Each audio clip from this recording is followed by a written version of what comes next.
So one of the things that we want to talk about is, in this particular assessment, and this is the one we're talking about that's done by Target Training International, and they're the leading producer of research and development in the D.I.S.C model. And their report is excellent. So one of the things that they do is they use two particular viewpoints when looking at blending the behaviors together. So if you look on your download, you're going to see a download that says graphs on it. And you'll see that there's two graphs. Each graph is a different window into behavior.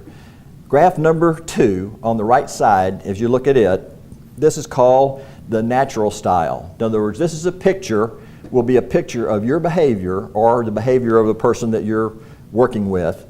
It's a picture of what their natural style would be, where they score in their D, the I, the S, and the C, where they're high, where they're low, and how they blend together.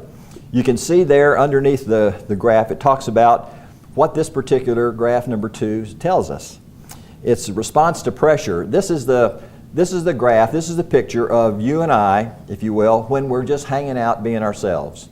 When we're natural, when we're not trying to play a role or we're not trying to be something to someone else or in our organization or in our culture, we're just being ourselves. This is a picture of who we are in our natural style. It talks about underneath there, this is our gut reaction. It's our natural style. It's our reaction based on past experiences. It's unconscious behavior. It's our plug-in. In other words, when we're acting and working out of our natural style, it's kind of like being plugged into the power socket. In other words, this is where we have our feedback of energy. When we're in our natural style, it's very energizing for us, if you will. If we take a look at graph number 1, then this is our second window into our behavior style. And number 1 is what we call adapted behavior. So we've got graph number 2 is our natural style. Graph number 1 is our adapted behavior. In our adapted behavior, this is the mask that we put on. All of us are role players. And I'm not saying that from a negative point of view. We all role play. We play many roles in life, at work and at home. A mother, a father, a dad, a boss, an employee, a car driver. All those are different roles that we play every single day. So this graph, number 1, is one that says, here's the role that generally I'm going to show other people, primarily in the workplace. So what does it say? It's our mask, it's our game face. It's our adapted style. This is the behavior style that we believe is going to be most productive in the climate and the culture that we find ourselves, whether it's at work or at home. This is the style that we're going to show other people, or the behavior that we're going to exhibit, that's going to be the most productive behavior as we perceive it in that environment. It's considered our conscious behavior. In other words, this is behavior that we consciously choose versus our natural style, which is our unconscious behavior. It tells us, if you will, what other people see and what we show other people. People ask me a lot of times and says, well, when you look at two pictures, you know, which is best? Is it best for those two patterns or those two windows to be the same? In other words, who I am naturally and who I am, who I show other people to be, should they be the same or should they be different? And the answer is a little bit complex. The key is what is required in the environment that you find yourself. At work, we want to be in the environment, in the role pattern that is best for the job that we find ourselves in, that meets the designs of the culture. So let's say I'm in an environment where certain traits and characteristics are rewarded. And by the way, as you get into a work environment, and you may change jobs or change positions or whatever it is, but when you get into a work environment or an organizational environment, you're not there too long before you begin to figure out what behaviors are rewarded and what behaviors are not. So we do that kind of intuitively. So what happens to us is we begin to sense what those behaviors are that are rewarded and begin to adapt our style to play those type of roles to get those rewards. Now, some people don't do that because either they don't know how or they don't have the intuitive gumption, if you will, to do it. But most of us will do it automatically. And so that's what we see in graph number 1, is we see a picture of the perceived value, or excuse me, the perceived behavior that is going to be rewarded. That's what we think. That's what we have been communicated with, either consciously or subconsciously, within that environment. Okay, so here's the interesting point. Let's say that my natural style is maybe say like this style right here. This is my natural style here.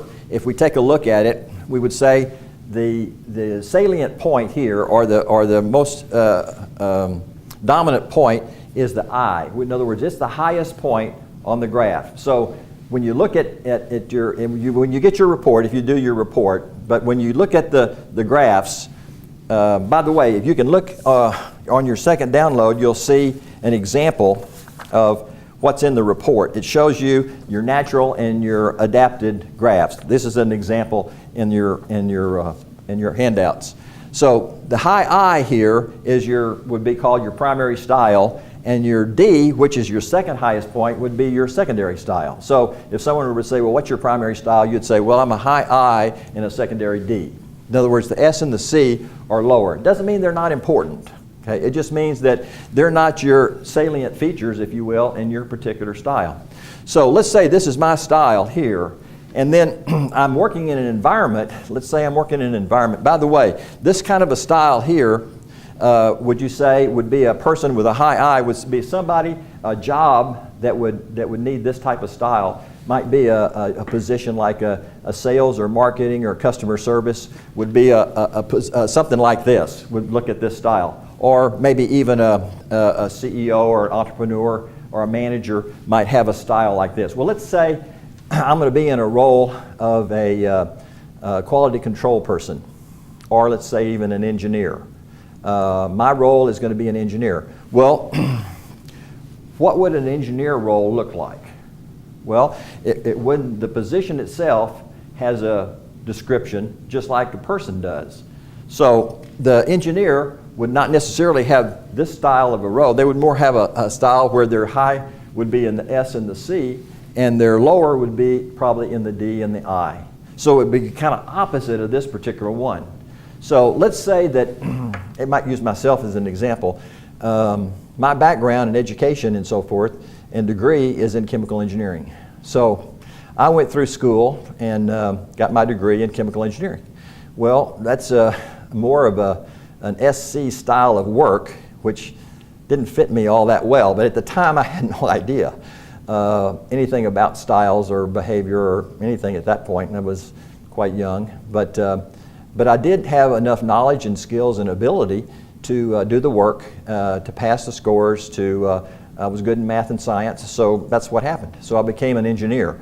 But that's not fit me very well in terms of profession. So it took me several years to begin to discover that that wasn't really what fits well for me. So my natural style was more like this, where my adapted style that I was in as an engineer was quite opposite. Well, what happened is there begins to be a conflict there. In order to adapt from your natural style to your adaptive style, it takes energy. Especially the more different the two graphs are, the more energy is required to adapt to that role. Well, what happens is that you do that over a period of time, and if those two graphs are quite different, then what happens is you're burning up a lot of energy every day. Every day you get up, and this was me, every day I got up and I put on my engineer hat and I changed from my natural style to my adaptive style and go to work. Well, after a couple of years, I began getting real tired of doing that. Not that I didn't like the work, but it took me a lot of energy just to role play as an engineer. And I kept feeling something's not right here. You know, I couldn't figure out what it was. Well, over the years, what I've discovered, is that this happens to a lot of people. And now there's a term for that. It's called burnout. And burnout occurs a lot of times in people when they're working in a position that requires behavior quite different from their natural style. That doesn't mean they're not good at it. It just means that it takes a lot of energy every day, year in, year out, year in, year out, for them to role play. And pretty soon they just get tired of doing it. I had a client that I went in to talk to one day, and he said, "Gee, our best engineer quit." I said, "Well, what happened?" He said, "I don't know. He's been here 20 years." And I said, "Well, did he go to a better job?" "Oh, no. Is he working for a competitor?" "Oh, no. I said, "Well, what's he going to do?" "He's buying a bait shop down at the lake." I said, "You're kidding me." He said, "No." I said, "You know what happened to him?" He said, "I have no idea. I offered him more money. I did everything I could to keep him. He wouldn't stay." I said, "Well, I'll tell you what the problem was." He said, "The problem was he got tired of adapting his style every single day for 20 years. Then he couldn't take it anymore. He burned out." It wasn't that he wasn't good at it. It wasn't that he didn't like it. It wasn't the money. The energy level finally got to him. And that can happen. So the point I'm making here is, well, how well do I fit? How much energy am I expending from my natural to my adapted style? Now, I've worked with a lot of companies and organizations, and most of them, all of them have taken the survey, and we've talked about it and so forth and so on. And I have people who tell me, "Well, mine are quite different here. Does that mean that I ought to be doing something else?" And the answer is not necessarily. It means that it's taken you a lot of energy to role play what you're doing at work. So two things you need to investigate. One is, do I actually need to adapt my style as much as I'm doing to be successful in my role? Keep in mind that graph number one is a perception of the characteristics in the role that I need to be playing. So first thing I need to do is check and see, is it really true? Is my perception real? Do I really need to adjust and adapt my style that much to be successful in this particular role? That's number one. The second thing is, let's say the answer is yes. Let's say I've got a behavior style that is, and we'll look at some graphs of this in just a few minutes. Let's say I've got a behavior style of an accounting person, and now I've been promoted to an outside sales position. And my natural style is more an SC style, where my outside sales role is more of a DI style. So now I'm in outside sales. Well, can I stay there and function well there? Well, I may be able to, but what the key is that because it's going to take so much energy to do that, I'm going to have to find ways of de-stressing myself so that stress doesn't build up and I burn out. Does that make sense? Because some of us will find ourselves in roles that don't particularly fit our natural style. Okay? That doesn't mean you need to quit. What it does mean is it means you need to figure out a way, if I need to role play that much and adapt my style that much in my job, I need to find ways to de-stress myself so that I don't burn out. Okay, let's look at another graph. And this is called the wheel. It's called success wheel. And if you take a look at that, you'll see that you've got the D.I.S.C around the wheel. And what this does is this particular picture gives you an idea of where your natural and your adapted style fall on a continuum. And in this particular wheel that you're looking at, you can see that the natural style is the dot and the adapted style is the star. And you can see there that the distance between those two is not very far. So one of the things we could say about this particular person is that they're not having to adapt their style very much to be to role play the role that they're in from their natural style. So that's what this particular wheel does. It gives you another insights and another picture of these two graphs that you've looked at. So the point we're making here about graphs is that you've got a natural style of who you are, and then you also have an adapted style of the role that we play based on the culture and the environment that we're in. So how compatible are those two graphs? And the answer is, as you look at them, if you have an opportunity and take your survey, you'll begin to see how different they are or how alike they are. Some people say, well, they ought to be just alike. If they're just alike, then there's not hardly any energy that it takes for me to role play my adapted style from my natural style, so that's a good thing. And the answer to that is yes and no. Yes, it's good that you don't have to burn up a lot of energy to role play, but the question then becomes, is the role that you're adapting to compliant and needed in the job that you're in? In other words, does that graph, does that role model in graph number 2 actually fit the job that you're doing? Because a job has a pattern just like a person does. So yes, I'm not adapting, okay, but maybe my job pattern is quite different than my role pattern, which creates a problem for me. What that does is mean that I'm not adapting my behavior to meet my job requirements, and that can be a problem. That could cause either low performance or give me stress problems, if you will, because I'm not adapting to the proper pattern of my job. So let's look at the next graph, which is called Every Job Has a Pattern of Behavior. And it kind of goes back to one that we were talking about earlier. If you look at the graph, on the left side you see an accountant. In other words, this would be a pattern, if you will, that a lot of accounting people would have. Why? Because of the need and the requirement of the job itself calls for these traits and characteristics. We're not talking about skills now. Skills, that's a whole other ball game. That means the training and education and skills, you have to have those to be an accountant. But behaviorally, what is the pattern for behaviorally that an accounting position would look like? And it would look something like this. Again, it may depend on the culture and the company that you're with, but a lot of it would be pretty close to this type of a pattern. Well, let's say that on the right-hand side is a sales rep pattern. Okay? So you can see the differences between these two patterns. And you can say also that if you were to have an accounting natural style put into a sales rep job role, you would have a lot of conflict there.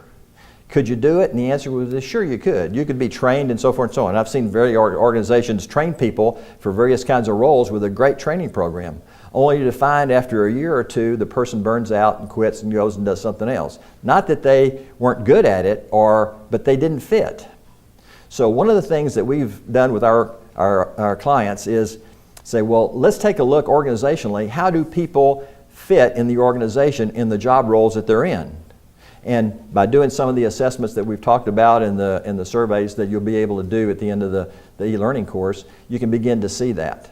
And if you can match people who have a natural style plus skills and abilities and talent that fits the job role, you've got a person there that can do that job from a natural point of view and with a lot less stress. The key there is the job that they're doing compatible with their natural style? And if it is, then you've got a person there that has the ability to do that job without a lot of does that mean there's not external stress? No. External stress is different. We're talking about internal stress here. Well, how does that fit in with conflict?